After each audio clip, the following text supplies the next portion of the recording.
Assalamualaikum warahmatullahi wabarakatuh. Alhamdulillahirabbil alamin wa bihi nasta'inu ala umuri dunya waddin. Wassalatu wassalamu ala sayyidina mursalin sayyidina wa maulana Muhammadin wa ala alihi wa sahbihi ajmain amma ba'du. Segala puji bagi Allah Subhanahu wa taala yang telah mempertemukan kita pada Selasa malam hari ini. Bagaimana kabarnya sahabat Muslimah News? Semoga sahabat Muslimah News senantiasa dalam keberkahan, senantiasa dalam kesehatan, dan senantiasa dalam perlindungan Allah Subhanahu wa taala. Baik, berjumpa kembali saya Ika Mawaring Tias dalam acara Bedah Buku. Baik, sahabat muslimah, pada malam hari ini insya Allah kita akan mengupas, akan membedah terkait buku Indahnya Islam. Nah, agar pertemuan malam hari ini semakin diberkahi oleh Allah, mari kita buka dulu acara kita pada malam hari ini dengan doa belajar dan Al-Fatihah bersama-sama. Liridolillahi Al-Fatihah.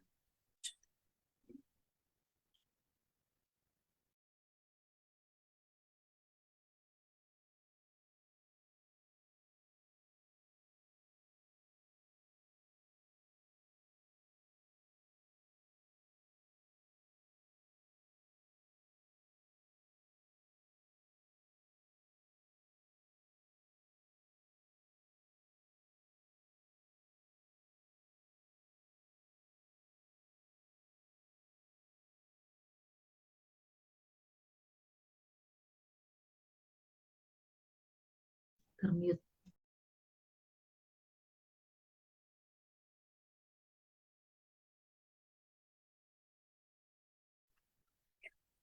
Mohon maaf. Baik, sahabat Muslimah News, Pak Ahwan ya, tadi ternyata masih ke-mute. Jadi sebelum kita mulai acara ini, silakan sahabat Muslimah News mention temennya untuk nonton bersama ya, nobar bersama bedah buku Indahnya Islam. Ya, sebelum kita masuk ke acara, kita sapa-sapa dulu ya, karena saya di sini tidak sendirian. Kita sapa dulu narasumber kita pada malam hari ini. Assalamualaikum Ustazah Faiza. Waalaikumsalam warahmatullahi wabarakatuh. Bagaimana kabarnya pada malam hari ini Ustazah? Alhamdulillah, insya Allah sehat. Semoga Ika juga Alhamdulillah. sehat ya. Nggih, Dan nggih, amin. sahabat-sahabat sekalian juga semoga dalam keadaan sehat semuanya. Ya, amin, amin. Baik Ustazah, agak apa itu? Ini langsung saja saya serahkan kepada Ustazah Faiza. Sepertinya teman-teman juga tidak sabar untuk apa itu namanya mendapatkan penjelasan indahnya Islam. Kenapa Islam itu dikatakan agama yang indah, sumber kebahagiaan, bahkan dikatakan sebagai agama yang selamat. Jadi seolah-olah memang selain itu, kan seolah-olah memang selain Islam itu tidak selamat seperti itu. Nah, ini langsung saja saya serahkan kepada Ustazah Faiza. Monggo Ustazah Faiza. Baik. Bismillahirrahmanirrahim. Assalamualaikum warahmatullahi wabarakatuh. Alhamdulillahirabbil alamin. Alhamdulillahilladzi arsala rasulahu bil huda wa dinil haqq liyudhhirahu 'ala dini kullih wa kafa billahi syahida. Asyhadu an la ilaha illallah wa asyhadu anna Muhammadan abduhu wa rasuluh. Allahumma shalli ala sayyidina Muhammad wa ala ali sayyidina Muhammad. Rabbi shrah li sadri wa yassir li amri wa hlul 'uqdatam min lisani yafqahu qawli.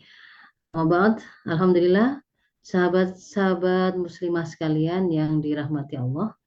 Pada malam hari ini kita bertemu kembali, diperkenankan oleh Allah bertemu kembali dalam majelis ilmu kita, yaitu bedah buku ya, yang insya Allah pada setiap episodenya akan dibedah buku-buku yang sangat tidak hanya menarik tetapi juga banyak memberikan informasi-informasi, pencerahan-pencerahan yang sangat kita butuhkan untuk menggambarkan bagaimana Islam sebagai jalan hidup kita. Pada malam hari ini saya berkesempatan untuk membedah sebuah buku, bukunya kecil ya, terjemahannya ada segini saja ya. Ini judulnya adalah Indahnya Islam, yang nanti akan coba saya bedah tidak dengan mengikuti alur perbincangan atau alur pembahasan di dalam buku aslinya, dan juga tidak kemudian mengikuti halaman per halaman seperti itu, tetapi saya akan sampaikan dalam sebuah resume untuk memudahkan sahabat muslimah sekalian memahami kerangka berpikir yang harus kita kuasai. Dan insya Allah buku ini sangat sangat menarik karena ini juga akan, kalau kita memahami apa yang diinginkan oleh buku ini, kita akan mendapatkan amunisi untuk melakukan tugas penting kita untuk menunjukkan kepada siapapun yang mereka belum mengenal keindahan Islam, bagaimana sebenarnya wajah asli asli Islam itu, bagaimana gambaran bangunannya dan bagaimana keindahannya. Nah, izinkan saya untuk melakukan share screen dari PowerPoint yang sudah saya siapkan. Insya Allah sudah terlihat ya Bu Ika ya. Sudah Ustazah. Ya. Alhamdulillah sudah. Jadi kalau kemudian kita baca di dalam pengantar dari penulis, kita akan menemukan sebuah narasi yang disampaikan oleh penulis tentang mengapa buku ini ditulis. Dan itu saya sampaikan dalam presentasi saya ini sebagai pendahuluan dari pembahasan kita. Bahwa di dalam buku tersebut, sang penulis menyampaikan hari ini, padahal buku ini ditulis sudah puluhan tahun yang lalu ya. Ini terjemahannya saja itu 2003, itu berarti kan 20 tahun yang lalu. Padahal pada saat ini, pada tahun 2003 ini adalah buku aslinya itu sudah masuk ke dalam cetakan yang ke-40 ya. 20 tahun yang lalu itu sudah masuk ke cetakan ke-40 buku ini itu. Jadi sangat sambutan dari umat pun juga sangat bagus ya. Jadi dalam pengantar yang ditulis oleh penulis disampaikan di sana bahwa hari ini itu terjadi serangan yang cukup masif terhadap Islam dalam hal bagaimana, seperti apa wujudnya, bahwa segala upaya yang dilakukan oleh umat Islam untuk melakukan pemurnian terhadap ajaran Islam dari hal-hal yang merusaknya, atau kemudian upaya untuk merealisasi komitmen mereka terhadap ajaran Islam sebagai konsekuensi dari keyakinan bahwa ajaran Islam itu adalah way of life yang harus mereka terapkan sebagai konsekuensi keimanan mereka. Hari ini itu kemudian dilabeli dengan istilah-istilah yang sifatnya itu miring, pejoratif, berkonotasi negatif, seperti disematkan label fundamentalis kah, radikal kah, militan kah, garis keras dan seterusnya. Nah, ketika saya membaca ini, padahal buku ini itu ditulis sudah lebih dari 20 tahun yang lalu begitu. Tapi kalau kemudian kita terapkan pada fenomena hari ini, ternyata ya sangat cocok gitu ya. Karena pada saat ini pun kita juga merasakan ternyata serangan terhadap Islam ini sampai hari ini pun juga satu sama sedang terjadi, dua dan ternyata juga mengambil labeling-labeling yang sifatnya memojokkan, yang sifatnya itu menegatifkan itu dengan istilah-istilah yang ternyata hari ini pun masih dipakai itu ya. Mengatakan bahwa orang-orang yang menjadi pengemban atau pejuang syariah kafah sebagai fundamentalis, radikal, garis keras, militer dan seterusnya. Kemudian dari sisi konsepsi Islam kafahnya sendiri, bahwa ketika disampaikan bahwa Islam itu tidak hanya mengatur masalah ritual, individual, keakhiratan, tapi dia juga memiliki pengaturan di bidang politik, ekonomi, kemudian pergaulan, sistem pendidikan, persangsian dan seterusnya, maka konsepsi Islam kafah ini pun kemudian dicap sebagai sistem hidup yang itu sektarian, itu primordial, itu nggak cocok untuk dipakai pada masa sekarang, itu kuno, itu nggak mengakomodasi pluralitas, akan memecah belah, bahkan kemudian sampai kemudian dibawa kepada bisa menghancurkan bangsa, negara dan seterusnya. Seolah-olah memang justru konsepsi Islam kafah itu malah ancaman begitu, malah sesuatu yang buruk begitu. Dan implikasi lebih lanjutnya adalah ketika kemudian ada upaya untuk menjadikan konsep tadi itu menjadi terrealisir dalam realitas ya, dalam upaya-upaya yang sifatnya memformalkan aturan-aturan Islam tadi, kemudian ternyata itu dituduh sebagai itu kan orang-orang atau upaya yang menjual agama, itu kan orang-orang yang apa namanya mau menjadikan agama itu sebagai komoditas untuk kepentingan, sebenarnya kepentingan mereka sendiri, kepentingan sesaat saja, itu hanya politik identitas dan seterusnya. Jadi kemudian muncullah serangan-serangan seperti itu, dan ternyata hari ini pun kita mendapati apa yang sudah ditulis oleh buku ini itu puluhan tahun yang lalu. Nah, kemudian bahwa serangan tersebut itu dikatakan dilakukan secara masif dalam arti apa? Satu sisi upaya-upaya untuk melakukan penyerangan terhadap Islam ini dilakukan kepada konsep Islamnya dengan cara dijelekkan, dikerdilkan, ditolak. Terus nggak mungkin lah Islam kafah itu sesuatu yang kuno yang nggak mungkin bisa diterapkan, nggak cocok. Pokoknya dilakukan upaya penegasian atau penafian untuk terwujudnya. Pada sisi yang lain, dia kemudian diberi ruang, ya, dikotai begitu ya, diberi ruang, diberi kotak, boleh ada dalam ranah privat.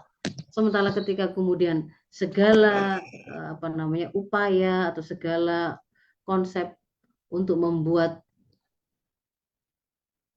tes, terdengar suara saya? Terdengar Ustazah? Ya, ya segala upaya untuk membuat syariah kafah ini tadi atau sistem Islam ini tadi itu kemudian teraplikasikan dalam ranah publik, maka akan diserang secara habis-habisan begitu ya.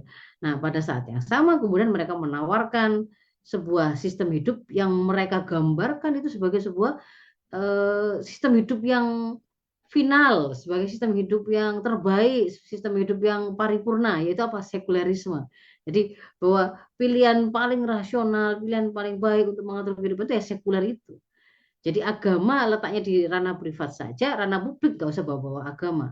Dan ini pemblow-upan ide sekularisme ini itu dilakukan secara besar-besaran menggunakan berbagai macam media, forum-forum ilmiah, forum-forum kajian ya, menggunakan tulisan, lisan atau kemudian akun-akun sosmed ya.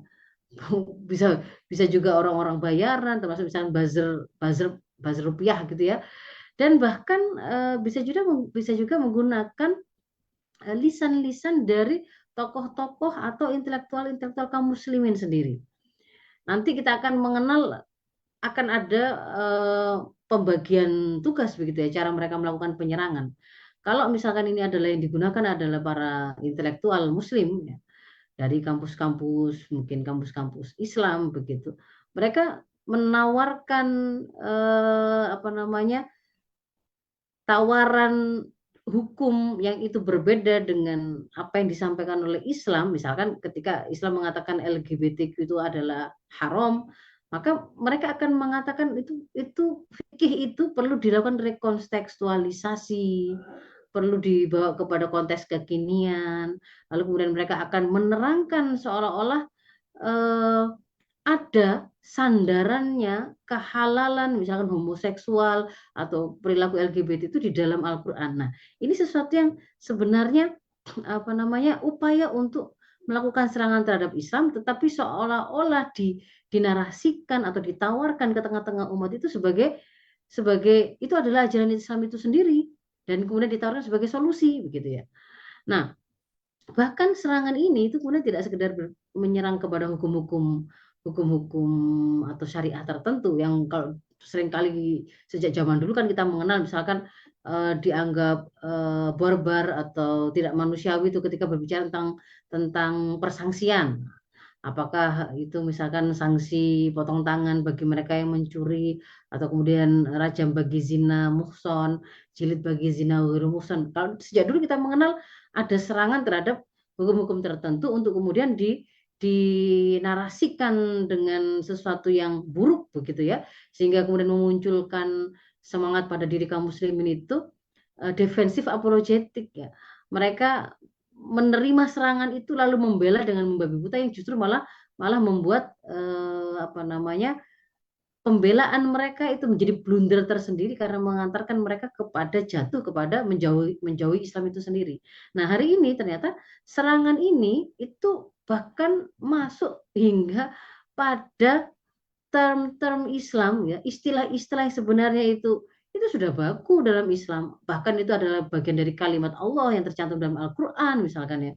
Kata-kata kafir, kata-kata jihad, kata-kata hijrah, Islam kafah ya, atau kemudian kalau kemudian di hadis itu juga dikenal ada kata-kata atau istilah khilafah, itu kemudian sampai masuk kepada serangan terhadap istilah-istilah tersebut begitu ya. Sampai kemudian ditawarkan penggantinya, kafir ditawarkan dengan jangan menggunakan kata kafir, itu menampakkan intoleransi, tapi gunakan non muslim begitu. Kemudian kalau misalkan jihad, tidak semata-mata jihad itu dikembalikan kepada bahwa dia itu memiliki makna bahasa dan ada makna syar'inya. Dilakukan penolakan terhadap makna syar'inya dan hanya memaknai jihad itu secara bahasanya saja, bersungguh-sungguh. Maka semua yang bersungguh-sungguh maka disebut sebagai jihad. Kemudian ketika ada arus hijrah itu kemudian membawa orang kok semakin apa namanya girohnya, semangatnya untuk kemudian mendekat kepada Islam, mempelajari Islam, semangat untuk menerapkan Islam, maka kata-kata hijrah ini pun kemudian juga diberi narasi yang negatif. Wah, itu kan orang-orang yang baru kenal Islam saja lalu kemudian eh, menjadi orang yang mengkafir-kafirkan, orang yang tidak apa namanya tidak toleran dengan perbedaan. Nah, itu kemudian disematkan itu di dalam kata-kata hijrah itu, sehingga kemudian membuat membuat orang-orang yang kemudian apa namanya mulanya itu semangat untuk menerapkan syariat sebagai bentuk hijrahnya dia dari jahiliyah kepada ketaatan, misalkan menutup aurat, aurat jilbab yang dipakai, baju yang kemudian dipakai itu kemudian juga mendapatkan serangan ya, apakah itu cadarnya, apakah itu jilbab lebarnya, ataukah misalkan ada yang kemudian mau melaksanakan hadis Nabi tentang menjaga agar baju bagian bawah itu tidak, atau celana bagi laki-laki itu tidak tidak kemudian apa namanya di dipanjangkan dengan kesombongan begitu ya, lalu kemudian mereka memakai celana yang cingkrang misalkan, lalu itu diidentikan dengan tanda-tanda orang-orang yang radikal begitu, maka di situ ternyata juga serangan itu sampai masuk ke sana begitu. Nah, padahal kalau kemudian kita sebagai seorang muslim kemudian membuka Al-Qur'an begitu kan ya. Nah, di dalam buku itu juga disampaikan, padahal Allah mengatakan wa ma arsalnaka illa rahmatan lil alamin. Ketika Allah mengatakan bahwa tidaklah kami mengutus engkau Muhammad, kaf di sini memang adalah merujuk kepada Rasulullah Muhammad. Akan tetapi harus difahami bahwasanya Rasulullah Muhammad itu adalah manusia plus risalah begitu ya. Dan tidaklah aku utus engkau Muhammad, manusia yang kemudian kami angkat sebagai rasul dengan diberikan risalah, itu kecuali menjadi rahmatan lil alamin, menjadi rahmat bagi seluruh alam.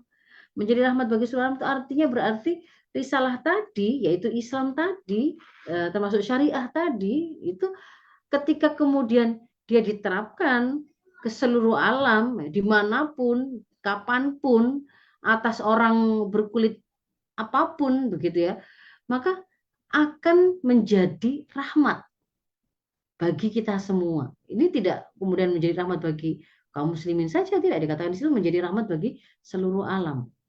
Dan kemudian kita juga di dalam surat An-Nahl 89 juga sama, hal yang sama juga disampaikan bahwa Allah berfirman, A'udzubillahi minasyaitonirrajim, wa nazzalna 'alaikal kitaba tibyanan likulli syai' wa huda wa rahmah wa busyra lil muslimin. Jadi di sini Allah kemudian memberikan penjelasan bahwa Al-Qur'an yang diturunkan oleh Allah, yang itu merupakan wahyu dari Allah, itu adalah tibyanan likulli syai'.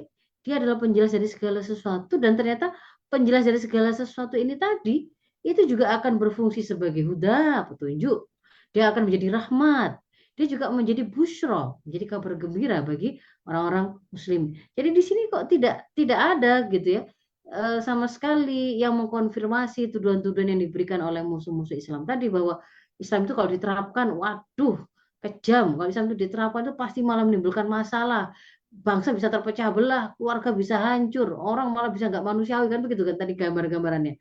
Padahal kalau kemudian kita membuka penjelasan dari syariah, kita mendapatkan Islam itu justru sebuah agama, sebuah tuntunan hidup, jalan hidup yang ketika dia itu diterapkan, maka dia akan menjadi rahmat bagi seluruh alam. Dia akan menjadi petunjuk yang bisa mengguide atau menuntun kita berjalan tidak dalam kesesatan, tidak dalam kegelapan, tetapi dengan sebuah kejelasan apa kemudian yang akan mengantarkan kepada kebaikan yang akan membawa kita kepada kebaikan tidak hanya di dunia tapi juga nanti di akhirat.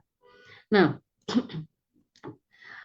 dan kalau kemudian kita lanjutkan lagi, padahal begitu ya, ketika seluruh aspek kehidupan Islam yang kalau di dalam buku ini disebut ada akidah, ada syariah, ada akhlak, itu semuanya tuh sifatnya tuh harmonis gitu ya, sifatnya semuanya itu saling menguatkan, semuanya itu saling berjalan secara sinergis dan menjadi rahmat. Dan ketika ajaran Islam ini itu diterapkan, maka akan terrealisir apa yang menjadi kebutuhan dasar manusia. Nah, terpelihara 5 hal mendasar, yaitu terpeliharanya agama, terpeliharanya jiwa, terpeliharanya harta, kehormatan, dan akal. Itu yang kemudian disampaikan di dalam kitab ini, sehingga kemudian penulis mengatakan butuh upaya untuk menjelaskan kesalahpahaman ini. Maka karena itulah atau dengan tujuan itulah buku ini yang aslinya berjudul Mahasinuddinil Islami, atau yang kemudian ditulis oleh penerjemahnya dengan judul Indahnya Islam ini, ditulis yaitu dalam rangka menjelaskan kesalahpahaman ini. Nah, kita mulai masuk ke dalam, lalu bagaimana kita harus memahami bangunan Islam dan keindahannya. Nah, dari slide ini nanti saya akan merubah isi buku menjadi tampilan PowerPoint ya. Jadi kalau ibu-ibu nanti misalkan mencari, mungkin sahabat muslimah mencari gambar-gambar yang saya tampilkan dalam presentasi saya dalam buku itu tentu tidak ada. Tapi karena ini adalah sebuah proses untuk menerjemahkan isi kitab itu menjadi sebuah presentasi begitu ya. Nah, bagaimana bangunan Islam? Bagaimanakah bangunan Islam itu? Ada sebuah ayat yang disampaikan oleh Allah di dalam surat Ibrahim ayat 24-25 yang di sana Allah memberikan sebuah perumpamaan bagaimanakah suatu bangunan itu akan terbangun dengan kokoh, dengan kuat. Itu ternyata ibaratnya adalah seperti pohon yang baik yang lahir dari sebuah kalimat yang baik ya. Nah, di situ Allah berfirman, alam tara kaifa daraballahu mathalan kalimatan thayyibatan kasyajaratin thayyibatin asluha tsabit wa far'uha fis sama. Apakah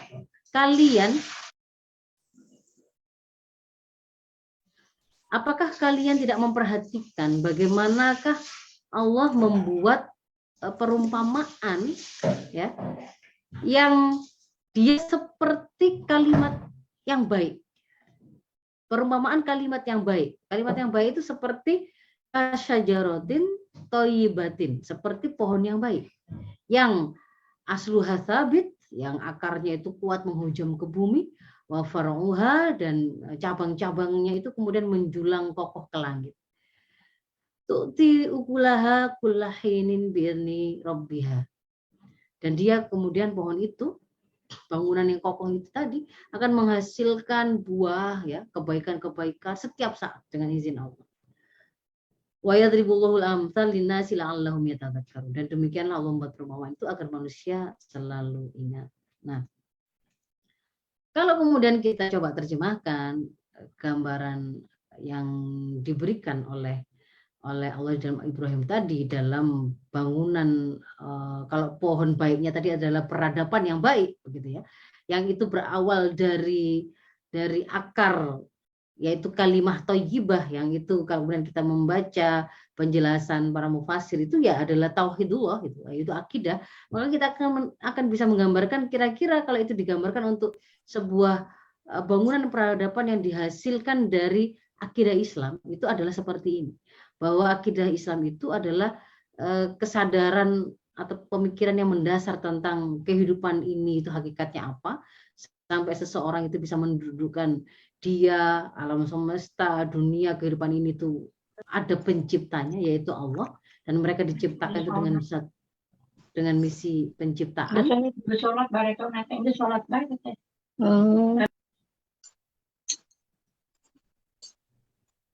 Ibu-ibu yang lain mungkin bisa di-mute. Ya. Jadi yang kemudian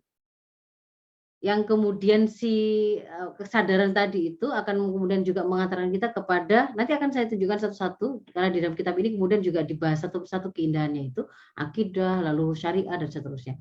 Nah, dari keyakinan bahwa Allah lah yang ada di balik ini semua, maka kemudian membuat kita juga paham bahwa Allah itu telah menurunkan seperangkat aturan termasuk untuk mengatur kehidupan kita, dan itu melahirkan pengaturan-pengaturan yang sifatnya cabang untuk mengatur seluruh kehidupan kita, seluruh aspek kehidupan kita.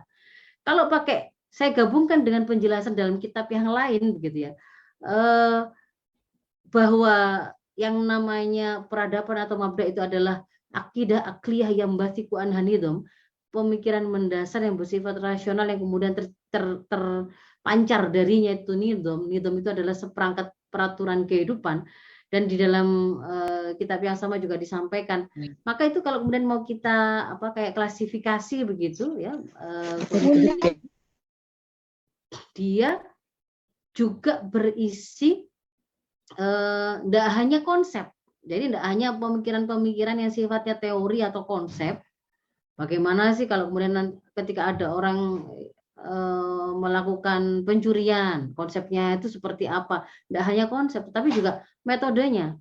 Kalau misalkan mau membuat orang itu menjadi kapok untuk atau jera untuk tidak melakukan korupsi misalkan, agar mereka kemudian mau menutup aurat, agar mereka kemudian tidak melakukan zina, itu kalau memang ada konsep bahwa itu adalah terlarang, itu adalah haram, lalu bagaimana untuk membuat itu terterapkan sehingga orang kemudian tidak melakukan itu, jera untuk melakukan itu, dan mendidik orang-orang lain itu tidak melakukan itu, tercegah melakukan itu, gimana? Ternyata ada metodenya, ada metode penerapannya, ada metode untuk menjaga penerapannya, dan bahkan ada metode untuk menyebarluaskannya. Maka di situ kemudian kita mengenal kalau ulama, sebagian ulama mengklasifikasi bahwa bangunan peradaban Islam itu adalah ada akidah, ada syariah, yang kemudian nanti dalam penampakan yang melekat pada amal itu adalah ada sifat-sifat tertentu yang disebut sebagai akidah, gitu, sebagai akhlak, gitu ya. Maka kemudian mereka mengatakan bangunannya kalau di kitab ini dikatakan akidah, syariah, akhlak, gitu ya. Nah di kitab yang lain itu kemudian disampaikan bangunan peradaban Islam itu meliputi ya konsepnya, konsep itu berarti akidah termasuk di dalam konsep itu, lalu syariah yang berbicara tentang konsep mu'alajah muskilahnya, konsep solusi persoalan kehidupannya, dan juga ada syariah yang berbicara tentang metode penerapan dan penjagaan dan penyebarluasannya. Nah, maka di situ dia memiliki fikroh dan juga torikoh, memiliki konsep dan juga metode. Nah, ini adalah gambaran secara singkat tentang bagaimana bangunan peradaban Islam. Nah, ini secara bagian yang lain begitu ya. Jadi akidah itu yang kemudian gampangannya hari ini itu meliputi ada beberapa arkanul iman yang itu kemudian harus kokoh, tidak ada keraguan sedikit pun. Itu akan melahirkan pengaturan-pengaturan yang akan menjadi solusi persoalan kehidupan untuk seluruh aspek, gitu ya, baik itu masalah ibadah, masalah budaya, kesehatan, sosial, politik, dan seterusnya. Dan penerapannya pasti membutuhkan institusi politik untuk menerapkannya, pelaksanaan syariahnya. Yang kalau kemudian kita mengenal dalam Hasanah Saqafah Islam itu dikenal sebagai Darul Islam atau Khilafah Islamiyah. Jadi ada akidah, ada syariah. Lalu kemudian syariah itu juga akan memunculkan tampilan yang bisa kita lihat baik dalam ranah kehidupan private, personal, tampilan perorangan maupun sampai pada kehidupan di masyarakat. Itu tampilan kebaikan-kebaikan akhlak, gitu ya, akhlak. Nah, itu adalah bangunan dari Islam. Lalu bagaimanakah keindahan yang dimaksudkan begitu ya? Keindahan yang dimaksudkan. Kita mulai dari keindahan akidah Islam yang kalau dalam gambar pohon yang baik tadi itu mewakili apa yang menjadi benih dan akar gitu ya. Secara singkat bahwa keindahan akidah Islam itu dia bukanlah sesuatu yang didogmakan. Dia bukan sesuatu keyakinan atau konsep yang dipaksakan, pokoknya masuk akal nggak masuk akal, rasional nggak rasional, kamu harus terima, enggak begitu. tetapi penjelasan dia ketika menerangkan hakikat sebenarnya kehidupan ini berasal dari mana, manusia berasal dari mana, alam semesta dari mana, siapa yang ada di balik ini. Itu jawaban yang diberikan oleh akidah Islam adalah jawaban yang sangat rasional, sangat memuaskan akal. Dan ketika kemudian diberikan jawaban itu juga sesuai dengan fitrahnya manusia, yang manusia itu memang pasti dia memiliki rasa membutuhkan kepada zat yang lebih hebat dari dirinya. Misalkan kita bisa melihat ketika seseorang itu misalkan ada dalam kondisi mengalami bencana lah, yang bencana itu di luar nalar dia, bahwa itu nggak mungkin dilakukan oleh manusia. Bagaimana air laut yang jauhnya ratusan kilometer itu kemudian bisa naik sampai ke daratan dengan arus yang masih sebegitu kencangnya sampai membuat rumah-rumah yang tadinya itu kokoh berdiri lalu rata dengan tanah. Itu kan dia bisa tahu ada kekuatan yang menggerakkan air laut itu, ada kekuatan yang menggoncangkan bumi ini, dan itu bukan manusia, bukan hewan, bukan bumi itu sendiri, tetapi ada zat lain. Nah itu kan sebenarnya adalah fitrahnya dia, bahwa dia memiliki naluri untuk melakukan takdis, melakukan pensucian kepada zat yang menurut dia lebih dari dirinya, yang bisa dia sandarkan segala sesuatu ini kepada zat tersebut.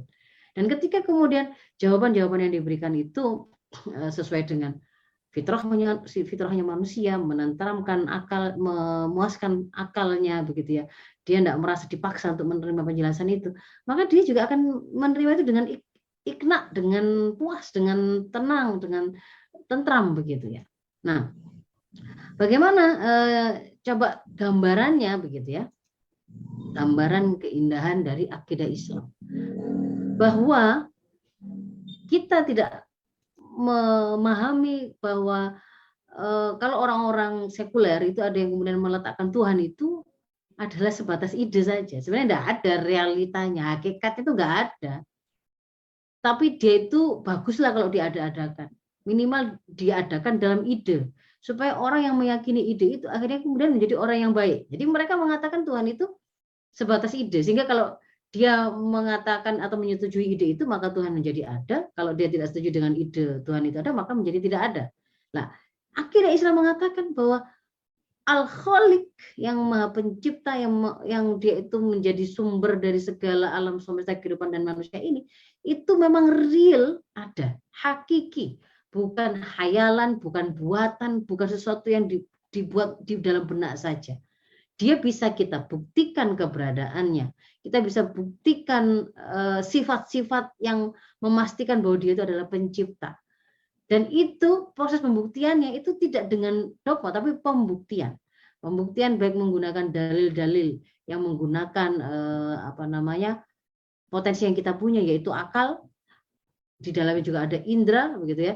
Dan juga kemudian nanti akan kita bisa menggunakan dalil-dalil atau bukti-bukti yang merupakan sumber yang kita nukil, tapi sumber itu bisa kita buktikan juga melalui proses pembuktian secara akliah. Nah, bahkan kalau kemudian tadi ada banyak orang sekuler hari ini yang mengaku mereka modern, tapi kemudian masih tidak bisa melihat dan memahami bahwasannya Allah Al-Khaliq itu adalah real, pencipta itu memang ada, bukan sekedar ide. Orang Badui, Arab Badui yang itu secara kebiasaan itu dikenal sebagai ibaratnya adalah orang gunung yang terpencil, yang tidak terpelajar begitu, yang jauh dari sebuah peradaban yang kalau hari ini mungkin digambarkan modern begitu ya. Mereka punya sebuah kesadaran ketika dia ditanya bagaimana kamu mengenali adanya Sang Pencipta, mereka loh bisa memberikan jawaban yang tepat dengan menggunakan logika, dengan menggunakan kemampuan berpikir yang itu menjadi potensi manusia itu. Jadi orang Arab Badui mengatakan adanya onta, adanya bekas tapak kaki onta itu menunjukkan adanya onta. Adanya tahi onta menunjukkan adanya onta. Adanya bekas tapak kaki orang yang di dalam yang tercetak di tanah itu menunjukkan pernah ada orang yang lewat di situ. Bukankah gugusan bintang yang di langit, ombak yang bergelombang di laut, itu menunjukkan adanya Sang Pencipta yang Maha Tinggi dan Maha Kuasa. Jadi ketika dia tahu bahwa manusia tidak mungkin kan membuat bintang di langit, tidak juga bisa menciptakan gelombang di laut. Maka itu adalah beberapa tanda yang menunjukkan bagaimana kita bisa membuktikan bahwa sang pencipta itu Al-Khaliq itu memang benar-benar ada secara hakiki. Dan indahnya Islam, akidah ini tuh kemudian memang kita diajari untuk menemukan akidah tadi itu dengan ada kalanya kita diperintahkan untuk mengamati apa yang ada pada diri kita sendiri. Bagaimana di dalam diri kita itu sama-sama ada rambut di tubuh yang sama. Tetapi kenapa kok rambut di kepala, sama-sama di kepala begitu ya, rambut itu bisa tumbuh sampai panjang, sampai terus tumbuh, tetapi alis atau bulu mata, atau kemudian misalkan ada kumis, ada jenggot, itu kok kemudian tidak seperti tumbuhnya rambut kepala misalkan. Kenapa kok kemudian bulu mata kita itu tidak tumbuh terus seperti rambut tadi? Itu adalah sesuatu yang ada pada diri kita, yang kan ada kalanya kemudian Islam atau Al-Quran itu memberikan tuntunan, lihat di dalam tubuhmu sendiri. Ada kalanya kita diperintahkan untuk melihat makhluk-makhluk di sekitar kita. Afala yanzuruna ilal ibli kaifa khuliqat wa ilas samai kaifa rufi'at, kan gitu ya. Wa ilal ardi kaifa nusibat kaifa sutihat. Bagaimana kemudian kita diperintahkan untuk mengamati onta itu, coba lihat bagaimana penciptaannya. Begitu kemudian kita diperintahkan untuk mengamati onta, kita diperintahkan untuk mengamati an-nahl, lebah, bagaimana kita diperintahkan untuk mengamati kehidupan di laut, di darat, di langit. Itu bagaimana kemudian kita diperintahkan untuk mengamati bagaimana langit itu ditinggikan, tapi dia kemudian tidak nampak ada pilar-pilar penyangganya. Bagaimana kemudian bumi dihamparkan. Bagaimana kalau kemudian kita cermati di dalam ibil itu atau onta itu, kok bisa yang namanya hewan ini pada hewan-hewan yang lain itu namanya makanan dan air dia bercampur dalam lambung yang sama. Tapi kok kemudian onta itu Allah ciptakan berbeda begitu. Airnya itu bisa kemudian terpisah dari makanannya, sehingga dia itu ketika ada di padang pasir begitu, membawa onta itu juga berarti sama dengan nggak hanya membawa transportasi yang kemudian membantu manusia untuk mengangkat beban atau membawa dia pergi kemana-mana, tapi juga di situ juga membawa makanan, di situ juga membawa persediaan air, dan gitu. Itu kita melihat luar biasa, jadi nggak dipaksa gitu ya, benar-benar indah akidah Islam itu.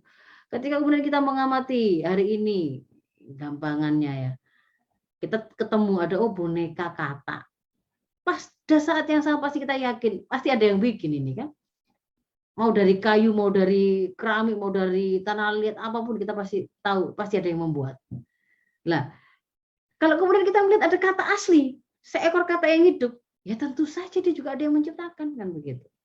Ketika kemudian kita menyaksikan ada gunung, bangunan yang kokoh, yang tinggi seperti ini, lalu kita katakan ini pasti dia ada yang membuat, bahkan ada yang mendesain, ada arsiteknya untuk merealisir desainnya tadi, itu ada tukang-tukang yang membangunnya, jumlahnya mungkin tidak satu, tapi pasti ada yang membuat. Maka kalau kemudian kita melihat ada gunung-gunung yang kokoh seperti itu, yang mereka itu bahkan tidak bisa digeser, tidak bisa, kita tidak melihat bagaimana fondasinya, kan begitu kan ya, itu pasti adanya juga yang menciptakan begitu. Ini kalau di dalam Al-Quran itu disebut sebagai pasak-pasak bumi yang membuat bumi ini menjadi stabil, dan sebenarnya dia juga bergerak gitu kan ya. Kalau kita perhatikan dia tuh sebenarnya bergerak si gunung ini. Lalu ketika kemudian kita mengamati global, kita pasti mengatakan ya ini buatan, ini ada yang menciptakan, ada yang membuat produk ini, mau pabrik, mau orang per orang, ada yang menciptakan global ini. Lah apalagi kemudian bumi yang kita tinggalin pasti ada yang menciptakan. Jadi cara mengajak kita semua itu mendapatkan keimanan itu dengan cara berpikir, menggunakan potensi yang kita punya. Ada kalanya Al-Quran itu memerintahkan untuk mengamati apa yang ada pada diri kita. Ada yang kemudian ada kalanya kemudian diperintahkan untuk mengamati apa yang ada di dalam laut, ada yang di langit, di hewan-hewan yang lain. Semuanya itu kemudian menunjukkan bahwa kalau kita memperhatikan apa yang ada pada segala sesuatu yang bisa kita lihat, bisa kita dengar, bisa kita raba, bisa kita apa-apakan, maka itu semua akan mengantarkan kepada keberadaan pada zat Allah sebagai zat yang ada di balik itu semua. Dia adalah Al-Khaliq.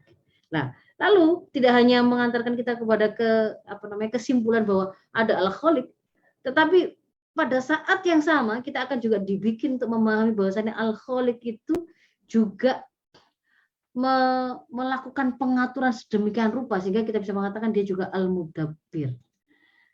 Bagaimana kemudian Allah mengatur terbit dan tenggelamnya matahari, caranya seperti apa? Oh, kalau kita kemudian secara ilmunya ketika kita mempelajari, kita mengenal yang namanya ada orbitnya matahari, ada orbitnya planet, ada proses rotasi, ada proses revolusi, kan begitu.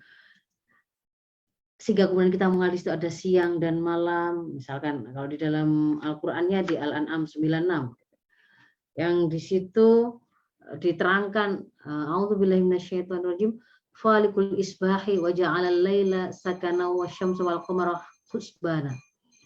Dia yang mempergilirkan atau menyingsingkan pagi dan menjadikan malam untuk istirahat dan menjadikan matahari dan bulan itu untuk perhitungan. Kita akhirnya kan bisa ngitung, bisa menentukan hari, bisa menentukan bulan, itu gara-gara adanya terbit tenggelamnya matahari, adanya siang dan malam ini. Dan itu dzalika takdirul azizil alim, itu adalah ketentuan dari Al-Aziz yang maha perkasa dan maha mengetahui. Jadi kita tahu, oh ternyata itu dibuat oleh zat yang maha perkasa, yang maha mengetahui. Gitu ya. Bagaimana kemudian cara manusia itu butuh air. Bagaimana air itu selalu ada tersedia. Oh, ada yang namanya sumber-sumber air di bumi. Ada laut, ada danau, ada air, ada sumur, ada mata air dan seterusnya. Lalu bagaimana dia itu bisa menghidupkan bumi secara keseluruhan? Ada mekanismenya. Bukan kebetulan kalau kemudian ada matahari yang akan membuat air-air ini tuh menguap gitu ya. Lalu bukan kebetulan ada angin yang akan membawa awan-awan yang terbentuk dari uap air tadi itu ke arah tertentu gitu ya. Yang kemudian bukan kebetulan juga kemudian disiapkan oleh Allah suhu tertentu yang membuat akhirnya si titik-titik air tadi itu jatuh ya dari awan. Itu yang kita kemudian mengenalnya secara sains itu adalah siklus air, tapi sebenarnya itu diceritakan oleh Al-Qur'an sebagai sebuah keteraturan gitu ya. Termasuk kemudian ketika kita mencermati dalam tubuh kita ya, bagaimana kita itu seluruh sel tubuh kita itu kemudian akhirnya bisa bekerja, dia butuh makanan, dia butuh oksigen, dia dibawa oleh siapa, mekanismenya bagaimana dari otak kita yang menyuruh tangan kita bergerak itu kemudian sampai tangan kita itu bergerak itu ceritanya seperti apa begitu ya. Tapi ketika kemudian kita mengalami sakit misalkan, kok kita tidak bisa, kalau memang itu dalam kekuasaan kita, kok tidak bisa memerintahkan tadi, berarti kan di situ ada yang taatnya itu bukan kepada kita, tapi taat kepada sang penciptanya, keteraturan yang diberikan oleh penciptanya, gitu ya. Sinyal lapar dan haus, rasa sakit, semuanya menunjukkan adanya pencipta yang itu juga pengatur. Nah, itu dari sisi keindahan akidah Islam. Tidak ada begitu yang sebuah keyakinan yang seperti itu begitu ya, yang benar-benar menggambarkan kemahabesaran, kemahakuasaan Allah itu dengan pemberian informasi-informasi yang bahkan disampaikan itu sudah 13 abad lebih yang lalu, tapi kita baru mengenali kebenarannya itu sekarang ini setelah usaha yang sangat luar biasa dalam perkembangan sains dan teknologi. Misalkan adanya rahim di dalam yang sangat kokoh untuk menjaga bayi, bahwa itu ada lapisan-lapisan yang akan melindungi sang bayi, mulai dari ada cairan amnionnya, ada lapisan rahim yang itu, ada lapisan dalam, ada otot yang kuat yang bisa pada waktu yang melahirkan dia bahkan bisa mengkerut gitu ya, yang mulai melar seperti itu dia bisa memaksa sampai bayi itu keluar dan seterusnya. Itu sesuatu yang disampaikan untuk membuat manusia itu ketemu dengan akidah tadi, dengan penciptanya, siapa di balik ini semua, pencipta dan pengaturnya, tapi dengan cara diajak berpikir, mengamati begitu ya, tidak didogma. Dan bahkan untuk kemudian saat ini ketika kita hari ini menemukan kebenaran itu melalui USG begitu ya, setelah sekian tahun melakukan penelitian, kita baru mengetahui begitu. Nah, ini sesuatu yang luar biasa begitu. Itu keindahan akidah Islam. Lalu berikutnya kita lebih cepat lagi adalah keindahan syariah Islam. Secara singkatnya, keindahan syariah Islam ini bisa kita lihat dari yang pertama adalah ternyata syariah yang diberikan oleh Allah itu, yang diturunkan oleh Allah itu sudah komplit, lengkap, sempurna. Semua interaksi yang dilakukan oleh manusia tidak ada yang lolos, tidak ada yang luput dari pengaturannya. Dan ketika kemudian seluruh interaksi itu diatur dengan syariah tadi, nah, keindahan yang berikutnya adalah ternyata itu menjadi solusi atas persoalan yang mereka hadapi. Jadi kalau misalnya mereka berinteraksi satu manusia dan manusia yang lain, begitu ya, ada yang bekerja, ada yang kemudian misalkan ketika bekerja mencari uang atau kemudian melakukan sebuah aktivitas ta'awun atau tolong menolong, di situ ada banyak penjelasan yang kemudian diturunkan oleh syariah. Apakah boleh kalau kemudian saya itu mau mendapatkan kekayaan dengan cara menimbun, misalkan menimbun makanan atau bahan makanan yang sedang dibutuhkan oleh masyarakat, misalkan. Apakah boleh kemudian misalnya berjaman pandemi kemarin, orang lagi banyak butuh oksigen, saya mau mencari keuntungan dengan cara menimbun tabung oksigen dan akan saya jual dengan harga yang tinggi pada saat orang itu membutuhkan, misalkan. Itu ada penjelasannya.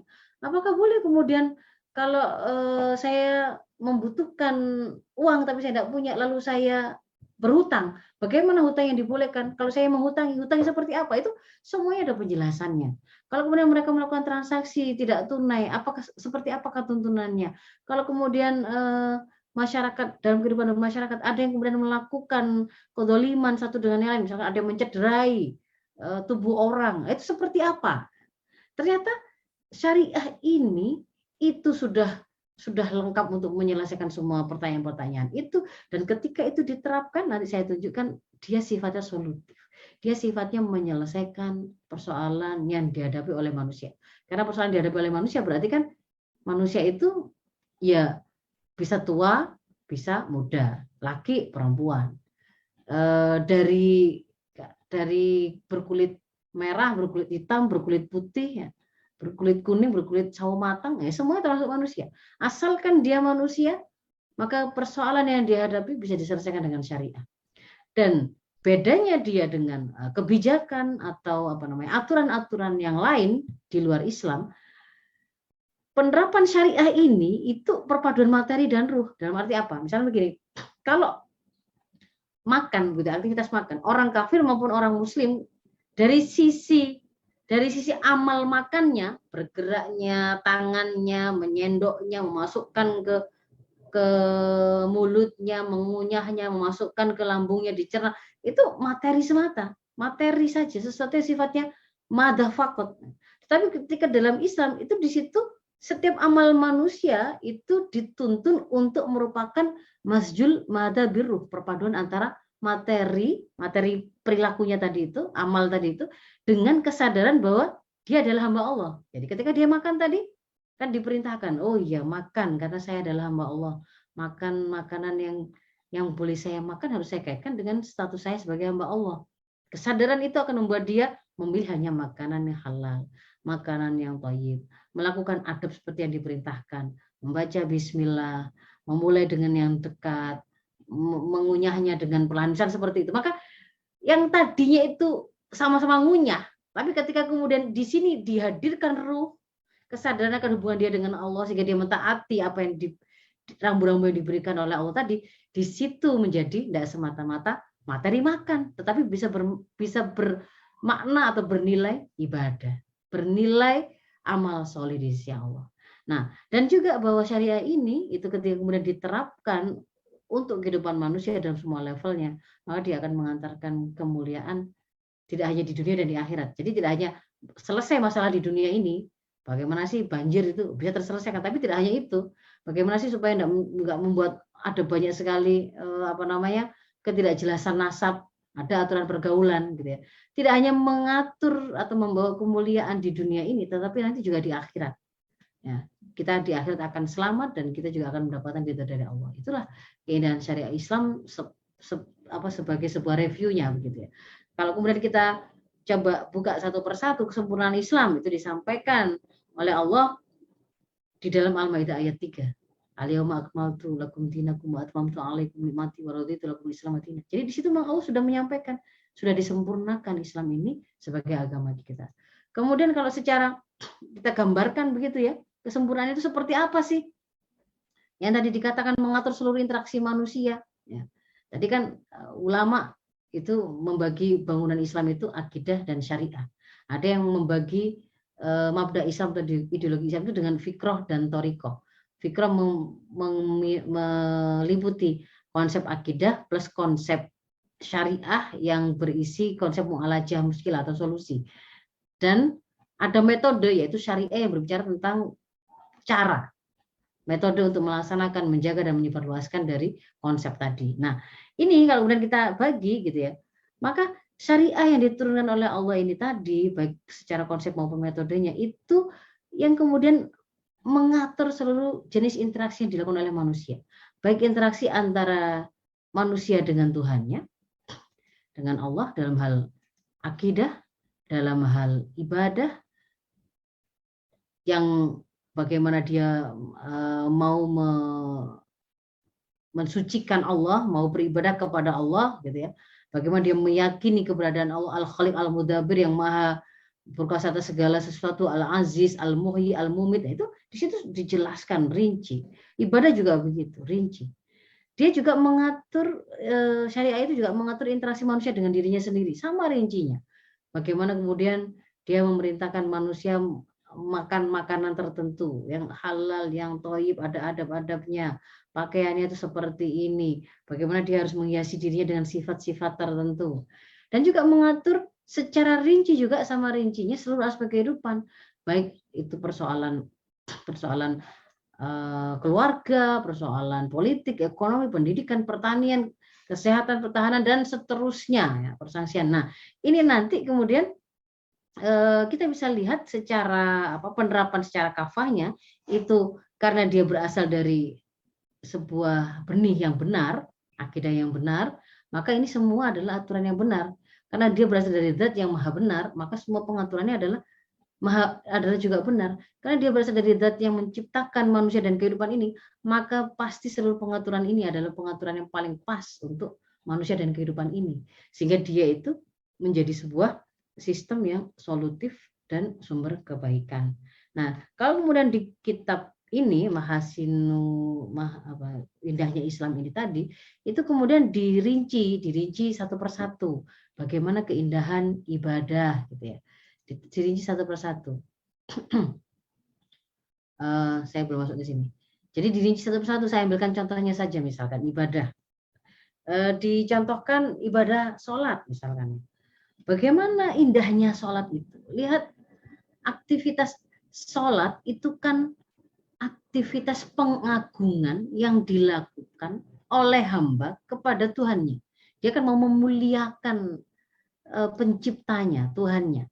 Maka aturan yang kemudian dipakai pasti bukan berasal dari dia. Jadi nggak mungkin aturan Allah yang menciptakan dia itu maha tahu atas hakikat dirinya, sementara dia tidak bisa menjangkau zat dari Allah yang telah menciptakannya. Tidak mungkin kemudian dia itu yang si makhluk ini yang kemudian menciptakan cara beribadah atau cara mengagungkan atau cara menghormati seperti apa. Itu kemudian dia sendiri yang menentukan, tidak bisa. Belum tentu akan sampai kepada pengagungan itu kan gitu. Maka seharusnya pengaturan itu berasal dari Allah. Maka kemudian bagaimana kita lihat Allah mengajarkan melalui Rasulnya bagaimana shollu kama ra'aitumuni usolli, salat kalian sebagaimana kalian melihat aku salat. Bagaimana gerakan-gerakannya, bagaimana bacaannya, diawali dari takbiratul ihram yang itu menjadikan Allah lebih besar dari segala sesuatu, langsung memposisikan hamba tadi benar-benar menghamba, dia merasa kecil, Allah hanya Allah saja yang besar, sampai kemudian pada gerakan yang kemudian bisa kita lihat hingga penghormatannya itu, misalnya sujud yang dikatakan sebagai posisi paling dekat hamba dengan Tuhannya, itu adalah posisi yang alaminya. Kalau kemudian kita lihat manusia-manusia ketika merasa sangat terpojok, sangat bersyukur, sangat gembira, sangat merasa mendapatkan sebuah karunia atau nikmat yang besar, mereka alami itu kemudian akan menundukkan kepala, hal yang dia anggap itu paling mulia dalam dirinya itu kemudian dia rundukkan itu. Nah, itu bukan dibikin-bikin, itu ada penjelasannya, ada pengaturannya. Dan bagaimana kemudian ketika kemudian seorang hamba itu benar-benar menyadari betul bahwa Allah lah sumber dari segala sumber kekuatan, maka itu akan menjadi kuah ruhiyah gitu ya, kekuatannya sifatnya spiritual untuk membuat dia memiliki kekuatan untuk menyelesaikan persoalan-persoalan kehidupan. Nah, itulah kenapa kemudian misalkan disebutkan apa, inna sholata tanha anil fahsya'i wal munkar. Jadi berasal dari sholat itu bisa membuat dia itu bisa akhirnya tercegah dari melakukan kekejian, dari melakukan kemungkaran. Nah, itu sesuatu yang indah begitu ya. Itu bukan ibadah yang bikin-bikin sendiri, ngira-ngira sendiri, Tuhannya diperkirakan sendiri, dibikin-bikin sendiri. Nanti ketika misalkan Tuhannya dibikin dalam bentuk roti, ketika dia lapar pun dimakan. Bagaimana pengorbanannya, di mana letaknya, kan begitu kan ya. Nah, ini antara contoh indahnya ibadah sholat misalkan. Lalu misalkan contoh indahnya pengaturan keluarga. Bagaimana Islam kemudian mengatur secara rinci interaksi di seluruh anggota keluarga. Siapa pemimpinnya? Siapa yang kemudian yang dipimpin? Apa hak suami atas istri dan anaknya? Apa hak istri atas suaminya? Apa hak orang tua kepada anaknya? Apa hak anak kepada orang tuanya? Dan sebaliknya kewajiban masing-masing. Bagaimana ketika misalkan kemudian seorang anak kehilangan ayah, siapa penanggung jawab urusannya kalau dia memang belum balik? Perwalian. Ada penjelasannya detail, rinci. Itu kemudian kita dapatkan jalur perwalian. Bagaimana kalau misalnya seorang anak masih dalam masa haldona atau pengasuhan, kehilangan ibunya, padahal ibu pada waktu anak masih dalam masa haldona itu kebutuhan mutlak itu. Yang menjaga, yang memelihara, yang menjadi sandaran utama anak itu adalah ibu. Bahkan makanan sang bayi tadi itu diberikan oleh Allah melalui sang ibu, melalui asinya. Nah, bagaimana ketika misalkan ibu ini tidak ada, meninggal ketika anak itu masih bayi misalkan, siapa penanggung jawabnya? Ada penjelasannya rinci. Jadi di situ tidak ada kita temukan yang namanya gegeran antara suami mengiri atau hasad terhadap istrinya. Enaknya kamu nggak pernah merasakan bagaimana berpanas-panas di luar, bagaimana persaingan kerja di luar, nggak ada. Atau kemudian sang istri hasad kepada peran sebagai peran qawamah suaminya, nggak ngerti kalau di rumah itu nggak pernah selesai, nggak ada pendekatan seperti itu. Tapi pendekatannya itu adalah pengaturan masing-masing itu diberikan pengaturan yang sifatnya itu sesuai dengan fitrahnya. Ketika itu berbicara tentang kemanusiaan, maka kita mendapati taklif yang sama laki dan perempuan. Tapi ketika kemudian berbicara tentang yang jadi sandaran perintah itu, atau taklif atau beban hukum itu adalah aspek keperempuanan dan kelaki-lakian dari manusia tadi, maka kita mendapati taklif yang berbeda. Dan begitu kan ya. Di situ menunjukkan keadilan. Indah begitu. Jadi akan kemudian membentuk keluarga yang sakinah mawaddah warahmah. Satu lagi saya tambahin misalkan keindahan dalam bidang persangsian ya. Yang ketika kemudian disampaikan oleh banyak serangan-serangan musuh Islam itu mengatakan bahwa itu adalah sanksi yang barbar, yang sangat kejam misalkan. Kalau di dalam Islam kemudian dikenalkan adanya kisos itu, bahwa kalau orang itu tercederai tubuh maupun jiwanya gitu, ada hukum kisos di situ berlaku. Gigi dengan gigi, mata dengan mata, orang merdeka dengan orang merdeka.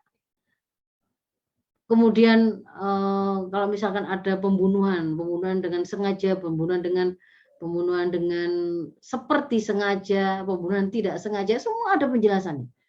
Dan ketika kemudian diberikan yang namanya sanksi, karena sanksi ini berasal dari zat yang menciptakan manusia, yang paling tahu apa sih batasan yang akan membuat manusia itu merasa ngeri, sehingga dia itu merasa takut, kapok, tidak akan mau mengalaminya. Apa sih batasan yang akan membuat manusia itu merasa jera, menyesal, gitu ya? Itu kan Allah yang Maha Pencipta yang tahu. Maka ketika itu kemudian diberikan, kita bisa melihat bahwa fungsi hukuman atau sanksi di dalam Islam itu memang berlaku dua begitu. Satu sisi itu dia akan membuat dia menjadi penebus bagi kesalahan-kesalahan yang ditaubati oleh seseorang, sehingga dia tidak lagi akan mendapatkan azab di akhirat. Kalau memang kemudian dia sudah taubatan nasuha dan dia mengambil hak untuk mendapatkan hukuman tadi di sanksi di dunia ini, itu ya, itu fungsi pertama. Fungsi yang kedua, dia sifatnya pencegah. Pencegah itu maknanya bagaimana? Mencegah masyarakat atau orang lain yang tidak melakukan kemaksiatan yang sama, kejahatan yang sama, agar tidak sekali-kali tergoda melakukan kejahatan tersebut. Nah, itu yang kemudian dimaksudkan oleh Allah di dalam surat Al-Baqarah ayat 179, A'udzubillahi minasyaitonir rajim, walakum fil qisasi hayatun. Di dalam kisas itu ada kehidupan loh. Nah, kalau orang manusia memahami, oh di kisas itu dibalas, kalau membunuh orang ya dia itu harus dibunuh kok. Gitu kan ya. Lah mana itu al-hayanya di mana? Ya mati yang ada itu kan begitu kan ya. Namanya hidup itu ya kalau dimaafkan, atau kemudian kalau dibiarkan hidup gak dihukum mati, maka hapuslah hukuman mati. Namun kita lihat hari ini ketika hukuman mati itu diperkarakan, dihapuskan, ada banyak sekali jiwa-jiwa orang-orang terdolimi yang kehilangan jiwa-jiwa keluarga-keluarga yang mereka cintai, yang kemudian merasa tidak adil. Kan begitu kan ya. Dan kemudian apa yang berikutnya? Ada banyak pengabaian peremehan yang dilakukan oleh orang lain yang kemudian membuat mereka merasa ringan saja membunuh, mencederai jiwa, mencederai fisik, ataupun bahkan menghilangkan nyawa seseorang. Karena walah ternyata membunuh pun ternyata bisa 5 tahun, 15 tahun, nanti dijalani beberapa tahun akan ada remisi-remisi, bisa sangat berkurang. Kan begitu ya. Nah, kalau dalam Islam dikatakan di dalam kisos yang tadi hukumnya harus setimpal itu ada al-haya itu karena apa? Akan mencegah orang untuk melakukan kejahatan yang sama. Nah, itu saya akhiri untuk dari sisi penjelasan tentang keindahan ibadah.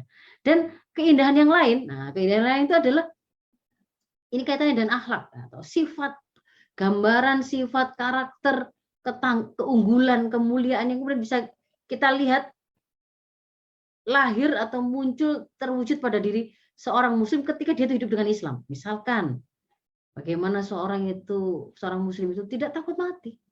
Itu berasal dari mana? Dari keyakinan Allah Al-Muhyi Al-Mumit. Sehingga kemudian dia ketika itu adalah dalam rangka melakukan kebenaran, membela kebenaran, ya dia bukan orang yang kemudian gampang menyerah. Dia tidak takut lapar.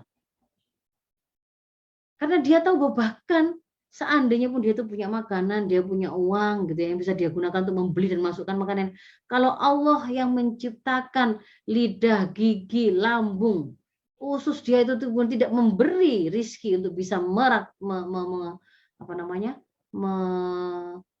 makanan tadi, ya dia tetap tidak akan bisa menelan makanan tadi, merasakan manfaat makanan tadi. Maka di situ dia paham betul. Maka dia akan ada pada kondisi yang kokoh, berdiri atas kebenaran, tidak mudah digoyahkan karena bayaran tertentu, karena harga yang kemudian dia diiming-imingi untuk meninggalkan satu kebaikan atau melakukan keharuman gitu kan. Dia orang yang cinta ilmu, dia adalah khairul ummah yang senantiasa melakukan amar ma'ruf nahi mungkar. Mereka adalah orang-orang yang selalu mengupayakan untuk menjadi pengelola bumi dengan aturan yang diturunkan oleh Allah. Nah, ini sesuatu yang muncul sifat seperti ini tuh ya, akhlak yang kayak begini ini, karakter seperti ini ya, karena kesadaran bahwa dia itu hidup harus dengan syariah Allah, termasuk syariah yang berbicara atau memerintahkan untuk mensifati pada diri mereka itu dengan sifat-sifat akhlakul karimah, akhlakul mahmudah, kan begitu. Kita dari sampai sini ya. Jadi pada bangunan seorang individu muslim pun gitu, dia membuat sebuah tampilan yang indah gitu loh. Orang yang nggak mudah menyerah, bukan generasi stroberi, bukan orang-orang yang cemen gitu ya. Bahkan bisa menghasilkan orang yang memiliki kekreativitas melampaui zamannya, keberanian melampaui generasi di masanya. Kalau kemudian kita lihat contohnya bagaimana Muhammad Al-Fatih gitu ya, yang bisa punya ide menyeberangkan kapal naik Bukit Galata, itu terdiri dari hutan-hutan yang harus kemudian dia tebang untuk kemudian dijadikan jalan gitu ya. Setelah meyakini betul bahwa ada perintah yang berupa bisyarah yang disampaikan oleh Rasul yang harus kemudian dia realisir. Nah, itu sampai membuat sekreatif itu untuk kemudian menyelesaikan apa yang diminta oleh Tuhannya, oleh Allah begitu ya. Bagaimana Imam Bukhari menghabiskan berapa puluh tahun waktu beliau untuk kemudian mengikuti saran dari gurunya agar mengumpulkan hadis-hadis yang sahih dari yang bukan enggak sahih, dan itu akan menjadi warisan yang sangat bermanfaat untuk kaum muslimin. Dan ini hampir sampai hari ini kita sangat merasakan kemanfaat dari apa yang dibuat oleh Imam Bukhari tadi. Itu generasi cinta ilmu gitu ya, sampai berkelana kemana-mana, enggak cemen gitu ya. Kemudian bahwa pengaturan yang diberikan oleh Islam itu sangat manusiawi. Dia setiap pengaturan yang diberikan itu selalu sifatnya itu menenteramkan akal sesuai dengan nalurinya, dan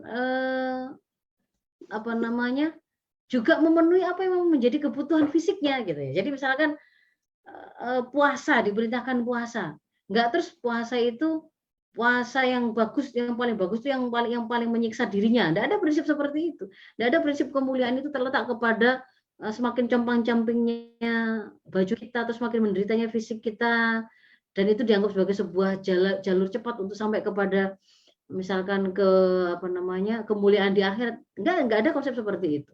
Diperintahkan sholat malam tapi juga diperintahkan tidur, diperintahkan puasa tapi juga berbuka, diperintahkan beribadah tapi juga menikah, kan begitu kan ya. Tidak kemudian diperintahkan di situ melakukan tabatul atau membujang, bahkan dicela. Tapi juga tidak kemudian boleh memenuhinya dengan ngawur ya, dengan lawan jenis iya, dengan sesama jenis iya, dengan hewan iya, sebagaimana hari ini misalkan. Tidak ada. Jadi semua dipenuhi dengan pemenuhan yang benar, sesuai dengan nalurinya, sesuai dengan naluri manusia yang mulia selayaknya manusia. Yang di sana itu ada akal yang dia itu bisa paham mana salah, mana benar, mana mulia, mana hina, mana buruk, mana baik gitu kan ya. Dan juga fisiknya begitu. Bahkan kita diharamkan meninggalkan generasi-generasi di belakang kita dalam keadaan generasi yang lemah gitu. Tapi harus melahirkan generasi yang tangguh, termasuk juga fisiknya. Itu bahkan diajarkan ya. Ini loh cara beberapa olahraga yang harusnya yang kemudian diajarkan kepada anak-anak kita, itu kan ada itu tentang fisik. Lalu kalau kaitannya dengan ketika aturan Islam itu digunakan untuk mengatur masyarakat, juga sama. Masyarakat itu akan punya warna yang juga diangkat pada ketinggiannya. Tidak ada ceritanya masyarakat itu terus dibiarkan segala ide baik benar baik buruk boleh ditawarkan di situ. Tidak begitu caranya.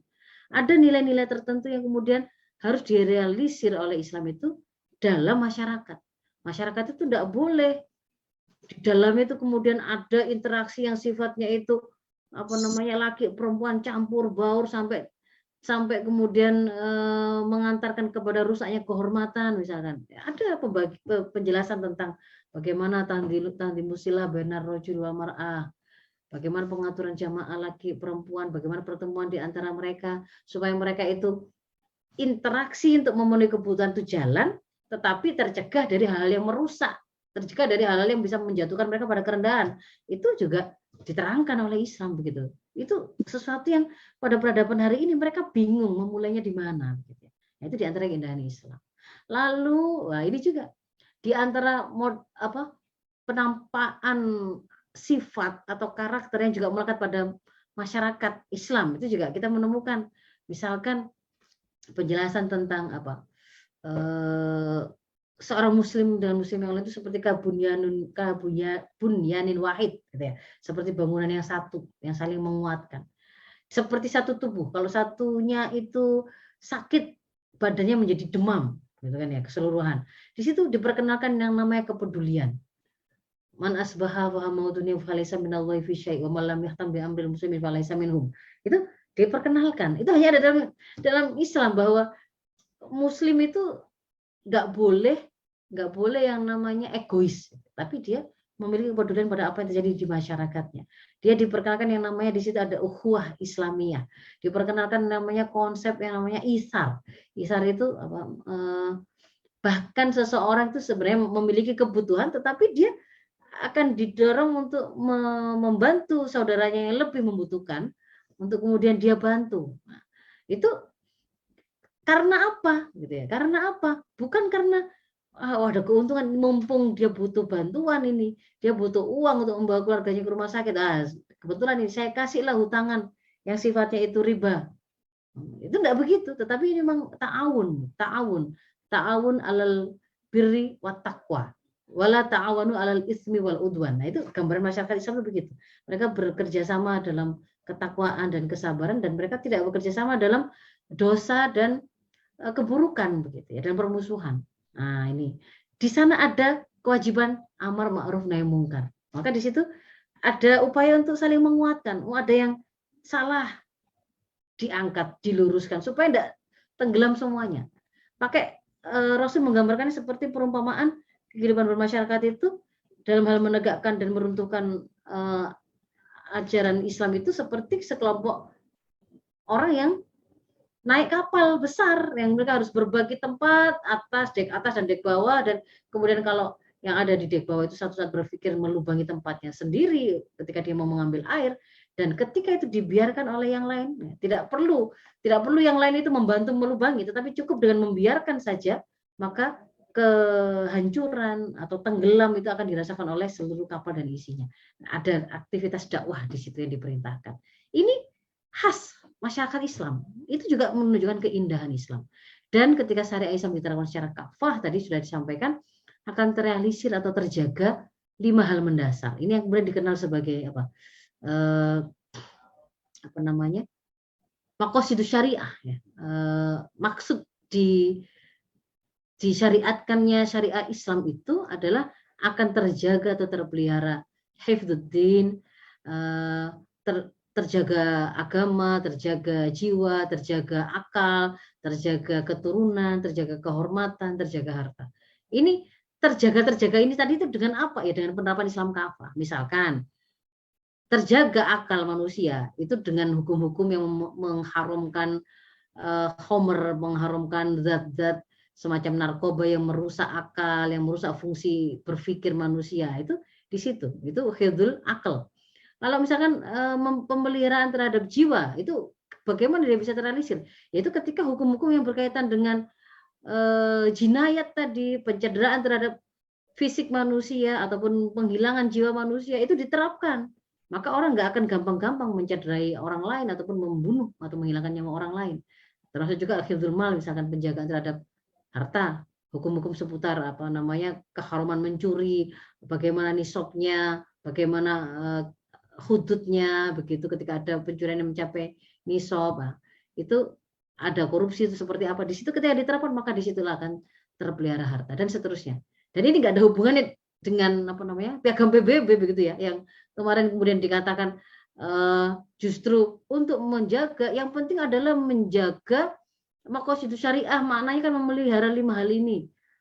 Pokoknya asal terpelihara jiwa, akal, harta, maka itu kemudian dikembalikan bagaimana caranya sesuai dengan apa yang ada dalam piagam PBB. Ya itu namanya ngawur. Namanya saja maqasidus syariah gitu ya. Jadi dia itu maksud ini tadi itu hanya akan terrealisir ketika syariat itu diterapkan, bukan malah diambil prinsipnya lalu bagaimana mewujudkannya pakai cara yang lain, itu tidak ada ceritanya seperti itu. Nah, ini keindahan Islam. Dan terakhir dari sisi bahkan pada level kekuasaan gitu ya, kekuasaan yang ngurusi urusan umat ini itu juga indah. Bagaimana kekuasaan itu, para penguasa itu bukanlah kemudian pasti mereka orang yang paling mulia, enggak. Karena dalam Islam konsepnya inna akramakum indallahi atqakum, kan gitu kan. Mau dia rakyat, mau dia penguasa, asalkan yang bertakwa itulah yang mulia, yang paling mulia di sisi Allah, yang paling bertakwa. Kalau jadi penguasa, berarti dia melakukan riayah syu'unil ummah dengan baik, dengan aturan Islam, maka itulah penguasa yang bertakwa. Maka dia di sisi Allah mulia. Demikian juga dengan rakyat. Kalau rakyat itu taat kepada perintah dari penguasa selama itu dalam ketaatan kepada Allah, kan atiullah wa atiur rasul wa ulil amri minkum. ya maka dia adalah rakyat yang bertakwa, maka dia adalah mulia di sisi Allah begitu. Nah, kita melihat bahwa kekuasaan dalam Islam itu bukan sesuatu yang sifatnya dibangga-banggakan sebagai capaian materi, tidak. Maka dia juga tidak diperoleh dengan cara jual beli, menang-menangan jual beli materi begitu ini dengan cuan, tidak membutuhkan oligarki atau konglomerat untuk menaikkan dia pada kekuasaan. Tetapi kekuasaan itu adalah milik umat yang memberikannya kepada siapapun yang mereka kehendaki dengan khiyar, ya, dengan pilihan, tidak dipaksa, dan diangkatnya seseorang tadi itu dengan baiat, dengan sebuah kesepakatan bahwa Anda mengurusi urusan kami dengan syariah. Maka di situ ketaatan rakyat kepada penguasa koridornya adalah syariah. Kalau penguasa tadi itu melakukan riayah dengan bagus menggunakan syariah, maka dia wajib ditaati. Tapi begitu dia melenceng dari penerapan syariah, maka dia tidak lagi wajib ditaati. Jadi di situ tidak bersifat otoriter atau diktator, tapi syariah sebenarnya menjadi penentu. Nah, di sini rakyat punya kewenangan juga untuk melakukan muhasabah, bahkan menjadi kewajiban. Jadi di sini nih benar-benar menunjukkan keindahan Islam itu secara keseluruhan gitu ya, dari akar sampai buahnya. Mungkin itu Bu Ika yang bisa saya sampaikan. Assalamualaikum warahmatullahi wabarakatuh. Ya, luar biasa sekali penjelasan dari Ustazah Faizah, lengkap sekali. Nah, ini Ustazah, ya sebenarnya kan tadi dijelaskan bahwa Islam itu agama yang mulia, agama yang indah, agama yang sempurna.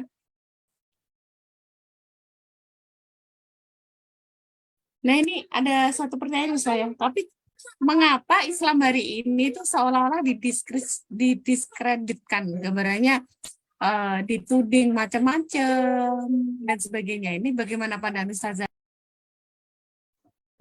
Ya, kalau kemudian kita bicara serangan yang kemudian dilakukan kepada Islam hari ini atau dialami Islam hari ini, ya bisa kita bilang bukan tanpa bukan tanpa sengaja, bukan tiba-tiba gitu ya. Tetapi memang karena musuh-musuh Islam itu menyadari betul rahasia umat Islam itu adalah terletak pada pemahaman yang mereka punya terkait dengan Islam sebagai way of life dan penerapan yang bagus dari hukum atau Islam sebagai jalan hidup tadi, itu yang menjadi rahasia kekuatan mereka. Maka dua hal itu kemudian akan diserang. Bagaimana membuat kaum muslimin, benak-benak mereka itu mengalami kelemahan yang amat sangat terhadap syariah Islam itu sendiri, sehingga terjadi dhafus syadid fi fahmil Islam, ya, kelemahan yang sangat di dalam memahami Islam. Itu memang dibikin begitu, sampai kelemahan yang sangat ini bahkan sampai mengantarkan kaum muslimin itu dijauhkan dari alat yang mereka harusnya kuasai untuk memahami Islam, yaitu misalkan bahasa Arab. Jadi mereka tidak merasa perlu untuk mempelajari bahasa Arab, mereka tidak merasa perlu untuk bisa membaca Al-Quran, mengerti apa hukum di dalamnya, bahkan kemudian nanti merasa perlu untuk menerapkannya. Atau kalaupun misalkan mereka itu sudah memiliki satu pemahaman tertentu tentang syariah Islam ini, bagaimana pemahaman itu kemudian diselewengkan, gitu kan ya. Seperti, misalkan saya ambil contoh bahwa homoseksual atau Sodom, perbuatan kaum Sodom itu dalam Islam itu kan sebenarnya sangat jelas itu termasuk perkara maklumun minad din bil darurah, itu semua orang ya di dalam Islam itu perkara yang sangat jelas. Gak ada ulama yang kemudian memahami bahwa homoseksual itu halal. Semua paham haram, bahkan semua paham untuk liwat, aktivitas liwat itu hukumnya hukumannya adalah hukuman mati. Cuman akan ada perbedaan itu dalam hal bagaimana cara sanksi, menjatuhkan sanksinya, kan begitu yang akan ada perbedaan. Tetapi bahwasanya hukuman bagi para pelaku liwat itu adalah hukuman mati, itu semuanya sama begitu. Nah, hari ini itu kemudian menggunakan lisan-lisan intelektual muslim dilakukanlah upaya untuk merevisi mafhum itu, membelokkannya. Misalkan ada sebuah buku judulnya adalah Fikih Seksualitas, dibuat bahkan oleh guru besar kampus Islam di Indonesia ini, salah satu penulisnya. Nah, di situ itu kemudian diterangkan bahwa loh, homoseksual termasuk di dalamnya LGBT itu tidak sama dengan liwat, tidak sama dengan perbuatan kaum Sodom. Yang itu kemudian berarti pasti haram ya? Enggak begitu. Itu mulai dipisahkan, beda loh homoseksual dengan liwat itu beda. Lalu bahkan kemudian diarahkan kepada normalisasi homoseksual itu tadi, karena dia bukan liwat, dia bukan perbuatan kaum Sodom. Coba dibuka itu ada apa bukunya itu seperti itu. Nah, ini apa upaya apa? Ya untuk merusak pemahaman yang dimiliki oleh kaum muslimin dari sisi pemahaman. Sisi yang lain, rahasia kekuatan kaum muslimin yang itu kan pada penerapannya. Nah, maka bagaimana upaya-upaya untuk mengembalikan syariah kafah tadi kepada kehidupan itu yang akan diserang.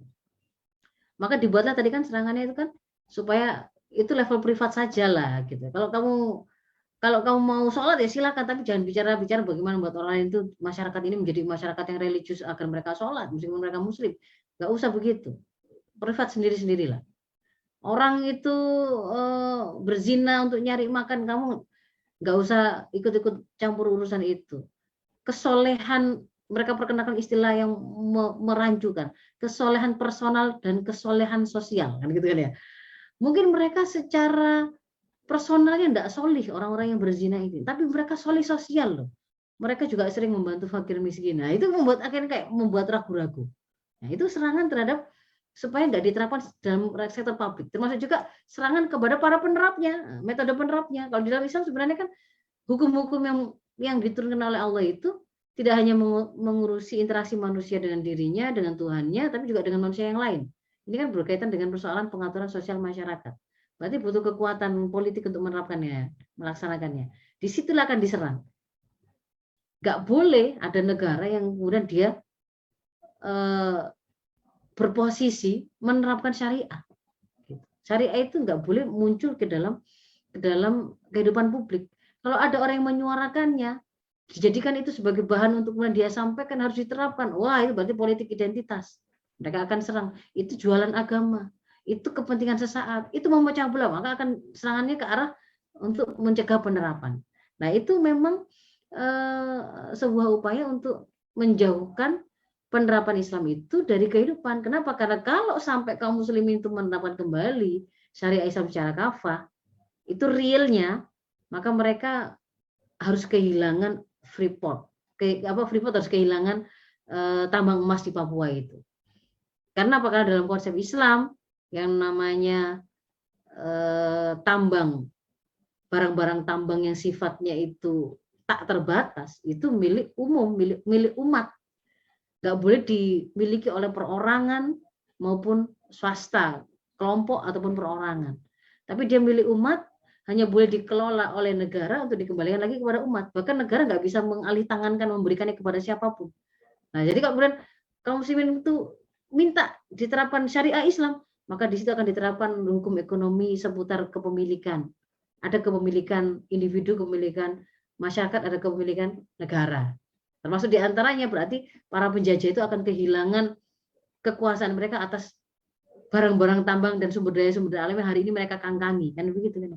Karena mereka menguasai hutan, mereka menguasai laut, mereka menguasai gunung, mereka menguasai barang-barang tambang seperti emas, seperti nikel, seperti dan seterusnya. Itu contoh di antara implikasinya. Maka mereka berusaha mencegahnya. Nah, termasuk juga serangan-serangan terhadap hukum misalkan keluarga dan pergaulan gitu ya. Upaya itu di antara upaya untuk merusak kualitas generasi.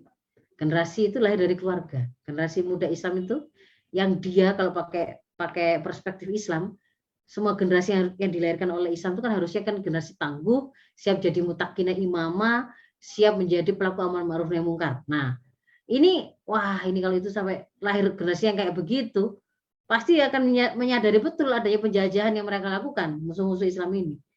Maka kan mereka harus lemahkan itu. Mereka harus jauhkan generasi itu dari terdidik, terbina oleh Islam. Dilemahkanlah institusi keluarga. Diseranglah hukum seputar kekawamahan seorang suami. Diajarkanlah kepada para perempuan untuk mandiri dan merasa tidak butuh suami. Dibikinlah satu sama lain itu saling iri atau hasad tentang peran dan masing-masing. Terlantarlah anak dan seterusnya begitu ya. Nah, jadi ada korelasi, mau itu pelemahan keluarga, sebenarnya juga ada korelasinya dengan upaya untuk pelemahan SDM yang akan mengemban Islam ini, yang akan menerapkannya, yang akan menjaga penerapannya dan akan menyebarluaskannya ke seluruh alam. Karena visi Islam kan rahmatan lil alamin. Itu kemudian akan mempengaruhi kepada visi generasinya. Generasi harus generasi yang kuat, penerap Islam, penjaga penerapannya dengan perilaku amal ma'ruf nahi munkar dan dakwah begitu. Nah, itu begitu mungkin Mbak Ika. Jadi ya memang Iya, hari ini serangan itu ya memang sengaja didesain begitu. iya betul. Karena Jadi membahayakan penjajah. Kembalinya Islam kafah itu berarti berakhirnya penjajahan mereka atas dunia Islam hari ini. iya. Jadi memang begitu ya, sahabat muslimah, kalau kita perhatikan hari ini, jika kesannya itu kalau jelek-jelek gitu pada Islam, itu adalah di baliknya itu ada desain orang-orang yang membenci Islam, orang-orang munafik atau orang-orang kafir yang tidak ingin Islam itu bangkit dan tidak ingin Islam itu diterapkan dan menjadi akidah yang mengkristal di tengah-tengah umat. Begitu nggak Ustazah? Nah ini sekalian closing statement dan juga menjawab pertanyaannya Mbak Asma ya, ini bagaimana menurut Ustazah terkait pengenalan indahnya Islam bagi generasi remaja kini yang makin jauh dari identitas muslimnya. Nah ini bagaimana menurut Ustazah? Monggo silakan. Ya, jadi bagaimana kita mengenalkan Islam ini, termasuk keindahannya kepada generasi muda kita. Kalau mau saya spesifikkan, generasi muda kita mungkin hari ini adalah generasi milenial awal dan generasi Z, dan nanti berikutnya akan disusul dengan generasi Alpha ya. Memang mereka punya karakter tertentu yang harus kita perhatikan, tapi kita juga memiliki rambu-rambu yang sifatnya umum yang berlaku untuk seluruh generasi, seluruh manusia. Dalam sebuah kitab itu disebutkan begini, Islam ini, mabda Islam ini, ketika dia itu disampaikan dengan fasih takbir, wadhihullah, sadiqul lahjah, maka niscaya dia itu akan mudah sekali diterima oleh siapapun, manusia manapun. Ya. Fasih takbir itu adalah ungkapannya itu tepat, benar. Jadi kalau menyampaikan, mengajarkan Islam itu ya sebagaimana yang mau menyampaikan, mengajarkan bahwa sesuatu itu wajib ya, pilihan mau contoh, mau kata-kata itu memang benar, itulah yang dimaksudkan. Jangan sampai kemudian mengajarkan sesuatu yang salah. Harusnya diajar itu benar. LGBT itu ya haram, nggak usah kemudian pakai ya tergantung, nggak pakai begitu. Tergantung kapan atau di mana, nggak begitu. Tapi harus jelas pesannya itu. Takbirnya harus fasih. Itu yang pertama, kunci pertama. Yang kedua, wadhihullah. Ya, kita membutuhkan bahasa yang jelas, bahasa yang wadih gitu untuk menyampaikan makna-makna. Karena makna yang pemahaman itu kan dimiliki oleh seseorang ketika dia mendengar makna-makna. Makna-makna itu dibawa oleh lafaz. Lafaz itu kita sampaikan melalui diksi yang kita pilih, pilihan kosakata, contoh, beberapa fakta-fakta yang kemudian kita gunakan untuk menguatkan. Nah, yang wadih begitu, yang membuat mereka itu mengerti, itu kunci yang kedua. Wadihullah. Lalu yang sadiqul lahjah, ya, sadiqul lahjah itu sesuai dengan dialeknya itu tepat, dengan cara penyampaian, dengan uslub yang pas memang dengan yang bersangkutan. Kalau bicara kepada anak-anak, bicara dengan anak ABG, bicara dengan emak-emak, bicara dengan bapak-bapak, mungkin kita harus perhatikan urufnya masing-masing itu seperti apa, contoh yang mereka lebih mudah untuk ngerti seperti apa, fakta yang mau kita angkat seperti apa, gitu ya. Itu secara umumnya, bahwa penyampaian Islam ini harus fasih takbir wadihullah sadiq lahjah. Lalu bagaimana kalau kita berikan ini, langsung kita spesifikkan ini mau saya sampaikan atau saya terangkan kepada generasi muda Islam, generasi zilenial dan alfa. Nah, ini ada beberapa rambu-rambu yang harus kita perhatikan ini, Mbak Ika. Jadi bahwa generasi zilenial hari ini termasuk alfa itu kan mereka generasi penduduk asli dunia digital ya. Jadi mereka terbiasa dengan konten-konten paparan-paparan yang semua mengakomodir dan memanfaatkan konten digital yang itu sangat kaya warna, sangat kaya audio, audio visual. Jadi di antara unsur yang benar harus kita pertimbangkan kalau kita mau menyampaikan dakwah ini kepada generasi-generasi muda itu, manfaatkanlah audiovisual hari ini. Audiovisual hari ini. Jadi misalkan penyampaian itu tidak harus dalam bentuk ceramah saja.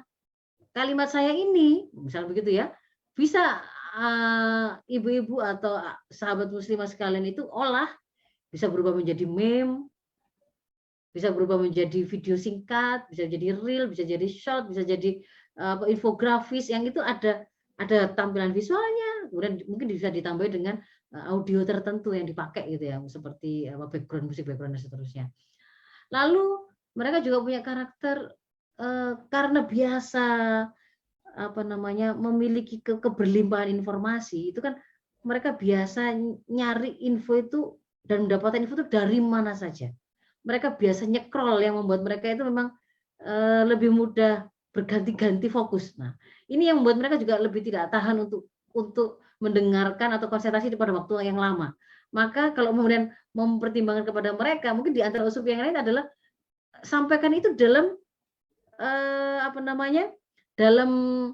dalam item satu pikiran tertentu yang dipotong-potong ya satu. Jadi bukan dalam ceramah yang sifatnya panjang, tetapi dipotong per pokok pikiran. Boleh misalnya ini pengajian, boleh itu dibikin sesinya dibagi, atau boleh bahkan narasumbernya itu yang ganti-ganti gitu ya. Yang satu membicarakan tentang bagaimana menemukan keyakinan akan keberadaan Allah, satu membuktikan keyakinan Al-Quran itu benar-benar berasal dari Allah, yang satu bahwa kebutuhan kita akan Rasul, misalnya begitu. Ini mau sesinya dibagi atau mau narasumbernya yang berbeda-beda, misalkan begitu. Kemudian yang lain bahwa di antara wujud dari tadi itu, wadihluh itu, pilihlah diksi yang memang mewakili mereka supaya mereka tuh dapat feel-nya gitu ya. Kalau zaman saya dulu itu ketika menyampaikan dakwah itu, zaman saya SMA itu justru merasa keren ketika disapa akhi, ukhti gitu dulu itu ya. Karena baru tergila-gila dan mengenal bahasa Arab. Mungkin hari ini malah yang seperti itu malah nggak terlalu familiar bagi generasi zilenial atau alfa. Mungkin mereka biasa disapanya dengan bestie, sobi gitu ya, atau apa girls gitu ya, bukan dengan akhi ukti misalnya begitu, atau bapak ibu ya, silakan diganti sebagaimana yang memang kemudian dibutuhkan itu. Termasuk juga untuk membuat mereka itu bisa paham apa yang kita maksudkan, angkat fakta yang mendekati, yang dekat dengan mereka begitu. Kita mau menampilkan, mau memberikan penjelasan tentang teladan terbaik itu yang seperti apa profilnya begitu kan ya. Mau kita tampilkan kehebatan Rasul atau misalkan kita mau mencontohkan kehebatan Muhammad Al-Fatih, itu bolehlah kemudian kita compare dengan siapa sih idol yang menurut mereka itu wah hari ini tuh habis-habisan mereka puja, misalkan dengan BTS, lalu kita compare di situ satu persatu. Dari sisi pengorbanan, dari sisi kesungguhan, dari sisi kemanfaatan terhadap umat dan seterusnya, di compare langsung. Nah, berarti kan mengharuskan kita menguasai bagaimana realita kehidupan mereka. Jadi itu di antara beberapa tipsnya yang bisa kita lakukan untuk mendekatkan pemahaman Islam ini kepada mereka, pada generasi muda Islam hari ini yang mungkin generasi zilenial tadi gitu ya. Itu mungkin Mbak Ika? Ya, langsung sekalian closing statement saja. Ya, baik ya. Alhamdulillah, akhwati fillah rahimakumullah. Kita sudah menyelesaikan bedah buku indahnya Islam pada malam hari ini.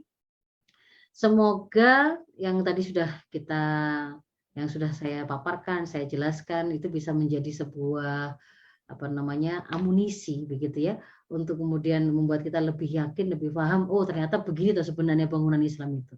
Apakah kemudian sama dengan apa yang diserang atau digambarkan atau dinarasikan oleh musuh-musuh Islam? Oh ternyata tidak. Maka memang upaya untuk bisa membuat kita itu menjawab narasi yang menyerang Islam itu mengharuskan kita mengenal Islam itu.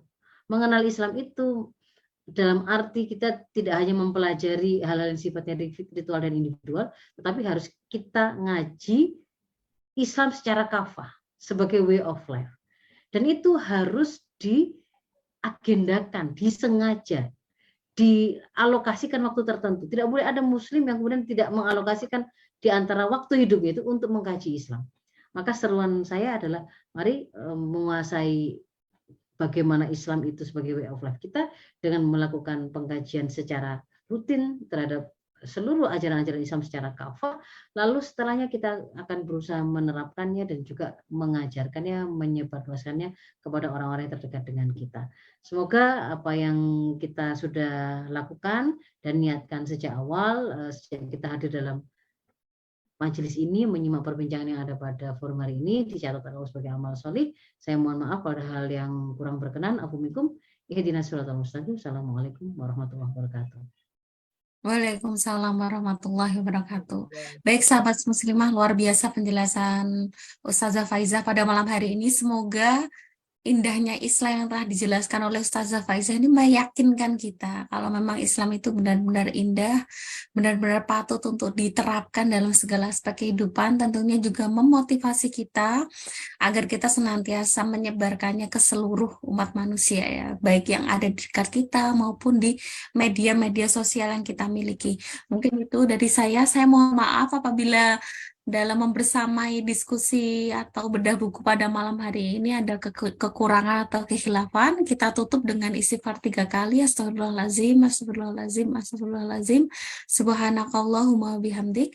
Asyhadu alla ilaha illa anta. Astaghfiruka wa atubu ilaik. Walafu minkum. Wassalamualaikum warahmatullahi wabarakatuh.